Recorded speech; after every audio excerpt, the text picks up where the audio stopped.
Hemmäňe salam. Siz Texnahoz kanalyny. Meniň adym Emir, başlaýyn.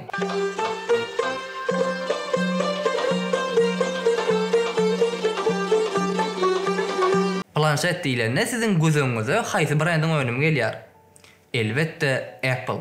Hakykatdanam häzirki wagtda planşet bazaryna iPad'dan gowy çözüw ýok.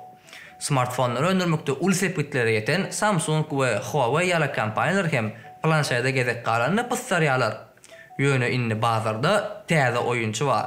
Garşylan bu Xiaomi Pad 5. Hawa bu planşetin daşyk keşfi iPad Pro'ny atlatýar. Ýöne bu erwetmenäme. Planşede ilkinç tapar internetde görümde onun gowdugyna gözüm ýetdi. Özüňiz seredin 120 Hz'lik 16-10 gatnaşykly ekran, Snapdragon 860 oyunlar üçin öğrengi prosesor we Dolby Atmos ses sistemasi. Elbette kemçilikler hem var we onu iPad Pro bilen deňeşdirmezde Mi Pad utulýar. Ýöne öz bahasy üçin bul diýsen gowy planşetlaryň biridir. Birinji üýtgeşme bu planşetin ady. Xiaomi kompaniýasy inni önümleriniň atlaryny Mi pristavkany doly ulanşdan aýyrdy. Egerde öňkü planşetleriň ady Xiaomi Mi Pad bolan bolsa, täze planşetiň ady ýöne Pad 5. Umumanlykda planşetiň iki görnüşi bar. Pad 5 biziň elimizdäki we Pad 5 Pro. Häzir siz ekranyňyzda olaryň karakteristikalarını görýäňiz. Men pikirimçe güýçlürak prosesor we gowrak kameralar boýunça Pad 5 Pro model hassa gowy görünýär. Ýöne koy Pad 5'te hem gerekli zatlaryň ählisi bardyr. Ýene bir bellemeli zat Pro model häzirlikçe diňe Hytaýda satylýandyr we siz ony zakaz edip getirdiň ýagdaýyňyzda hem proşifka bilen käbir problemalaryň bolmagy mümkindir. Gelin size planşetiň näme üçin gerekdigini seredeliň. İşleme üçinmi? Onu göni klawiaturaly iPad Pro alybermeli. Ýöne täze iPad Pro almak üçin siz primerni MacBook'un bahasyny bermeli bolýaňyz. Elbette täze çykan iPad 9 hem bardyr. Apple'ın talipler üçin ip çykaran planşeti. Ýöne siz bul könül dizaýna seredäňde ullukan ramkalar, 60 Hz'lik ekran umuman ýygat ýürek gysgan. Ýöne esasy maksat content görmek ýa-da oýun oýnamak üçin bolsa, onu Pad 5 iň gowy çözüwleriň biridir. Inni renkler. Planşetiň ak rengi perlamutr we gradientler bilen öwsýär. Gynansak da planşetiň arka tarafy dollugyna plastikdan ýasalan. Renklere gezek galanyna Pad 5, Pad 5 Pro modelin has gyzykly görünýär. Ýöne koy modeliň ak, gara we trend ýaşyl rengi bardyr. Pro modelle bolsa diňe ak we gara renkler bar. Planşetde iň esas punkt bul ekran. Iň begenler ýan zat bu ýöne koy Pad 5'te we Pro modelle 2.5K 11 joýumlyk 1600'e 2560 piksellik 120 Hz'li ekran oturdulandyr. Bu HDR10 we Dolby Atmos tehnologiýaly IPS ekrandyr. Ekranyň täzelenme ýygylygyny nastroykadan saýlap bolýar. Korobkadan 60 Hz saýlanan. Ýöne biz ony islenlik wagt 120 hem geçirip bilýänler. Ondan başga da planşetde gök renkten gözleri agyryan adamlar üçin Truton funksiyasy hem bardyr. Hawa Xiaomi kompaniýasy funksiýanyň adyny dollugyna Apple'dan kopýalapdyr. Elbetde Pad 5'i iPad Pro bilen deňeşdirmezde onda ol awadyk ýa galýandyr. iPad'da renkler has gowy, has ýagty, razрешение uly we gara renkler has takyk görünýändir. Ýöne buňa garamazdan Pad 5'iň ekranyny erwet hem diýip bolanok. Ol öz bahasy üçin diýsen gowy ekrandyr. Ekranyň maksimum ýagtylygy 500 nit. Öýde oturup kinojyk görmäne gülýalyk. Ýöne daşarda günüň aşagyna azawlyk diskomfort döräp biler. Ekranyň daşyna 4 tarapyndan hem deň gara ramka bar. Öňkü kamerany planşetiň ýokarysynda ýerleşdiripdirler. Umuman gymmat däl gowy ekran. Inni ses barada aýdalyň. Pad 5'te jemi 4 sana kolonka bar. Bellek eşimiz ýalyk, olar Dolby Vision Atmos tehnologiýasy bilen hem işleýänler.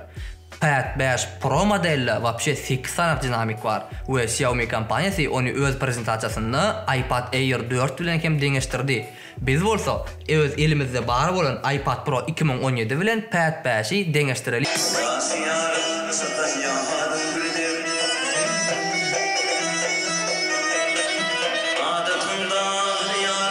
Men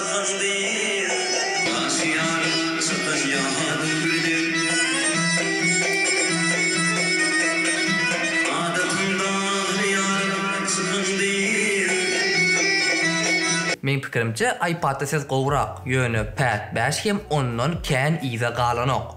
Design. Umuman planşet diýsen owadan, ramkalar simmetrik, özü inçejik. Kamera korpusdan kän daşyna çykanok. Ýekece ýetmezçilik bul arka tarapy. Ol eline ýakymly plastikdan ýasalan. Egerde oň deregine alümini ýa-da aýna bolan bolsa, planşet has gymmat görünürdi. Planşeti elinde saklamak azajyk diskomfort öretýär. Sebäbi onuň granlary gün kesilen. Umuman aýdamyzda soňky iPhone'laryň dizaýny ýaly. Planşetiň aşagyna dinamikler üçin deşijekler, mikrofon we Type-C port bar. Ýokarsynda ýene-de 2 sanyk dinamikler üçin deşijekler, ýene bir mikrofon we power knopkasy bar. Gynansak-da planşetiň uly ýetmezçiliklerinden biri power knopkada Touch ID sensory ýok. Owa planşeti her tapar blokdan açjak bolsak biz ya pin kod ya da şekilciyi çyzyp sistema girmeli bolýas. Salam 2012. Elbette planşeti öňkü kameram kömegi bilen ýüzüňi skan edip hem açyp bolýar. Ýöne bu tehnologiýa uly howpsuzlygy bilen tapawutlanok. Planşetiň sağ tarapynda ses sazyjy knopkalar ýene-de 2 sanyk mikrofon üçin niýetlenen deşijekler we stilusy saklamak üçin ýürüýte magnet bar. Gynansak-da stilus komplektda ýok, ony aýratyn satyn almaly bolýarsyňyz. Planşetiň çep tarapynda diňe klawiaturany çatmak üçin niýetlenen konnektorlar bar. Gynansak-da klawiaturany hem aýratyn satyn almaly bolýarsyňyz. Arkasynda Mi 11 telefonundan meňdeş kameralar bar. Başta sere daýmany, berde 2 sanyk kamera bar ýalyk. Ýöne bul diňe bir dizaynerlaryň göçümüdür. Aslynda berde ýekece 13 megapiksellik kamera ýerleşdirilen. Planşetiň kameralar barada käzat aýtmak gerekkel. Sebäbi ulanjylar ony diýsen az ulanýarlar.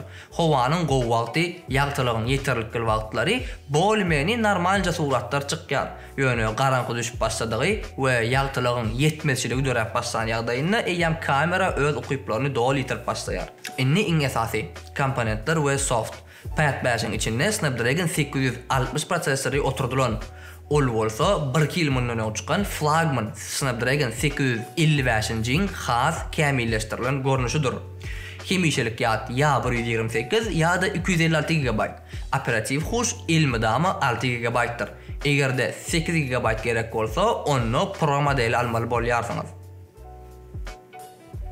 Wi-Fi we Bluetooth 5-nji versiýa, GPS we NFC modulları ýok. Şeýlekem planşetde micro SD kartlary we SIM kartany salmak üçin niýetlenen latok hem ýokdur. Planşetiň esas erkinligi onuň prosessorydyr. Belleşimiz ýalyk muňun üçin Snapdragon 860 oturandyr. Ol özüni testlerde ören gowy görkezýär. Interfeysiň işleyişine hiç ýyly söz ýok. 120 Hz hemme ýerde işleýär. Bu prosessor PUBG we Call of Duty Mobile ýalyk oýunlarda hem arkaýyn ýokary derejeli grafikada oýnamany mümkinçilik berýär. Umuman aýdamyzda oýunlar üçin ören gowy planşet. Pad 5 korobkadan MIUI 12.5 bilen gelýär. Elbette abaloçkany planşete göre ýürüýte täzen ýazypdyrlar we uýgunlaşdyrypdyrlar. Ýöne entägem düzeltmeli zatlary bar. Meselem, raboçy stollaky ikonkalar we widgetlaryň ýerleşini hukman düzeltmeli. Häzir olar diýsen ullakan we olaň näme beýle ýerleşýändigini hiç ýyl düşündirip bolanok. Ekranyň aşaky böleginde dock hem bar. Hani biljek bolun bunu hemen ýatlatýar. Owa, ol dock'a bary ýogy 7 sanjak programa salyp bolýar. Şeýlekem planşetde köp penjirelik funksiýasyny hem goşupdyrlar. Inni 2 sanyk programmany güni bileşeýle açyp bolýar we olary paralel ulanyp bolýanlar. Umuman erwedem däl, ýöne hemişe Xiaomi bilen bolşýalyk düzeltmeli zatlary bar. Pad 5'te 8720 mAh batareya oturdulan ve ol planşeti bir gün arkayn ulanmana yeterlikli energiýany berip bilýändir. Netijede biz kino görmäne, kitap okamana, ýa bolmasa oýun oýnamana iň gowy planşetleriň birini tapdyk diýsek hem ýalňyşmarys. Hakykatdan siziň esasy maksatlaryňyz şolar bolsa, onu 3-4 dese çykdaýjy edip Apple, Samsung, Huawei ýaly kompaniýalaryň planşetini alanyňyza degen ok. Pad 5'te gerekli zatlaryň ählisi bar. Indik videolarymyzda görüşýänçek, sag bolun.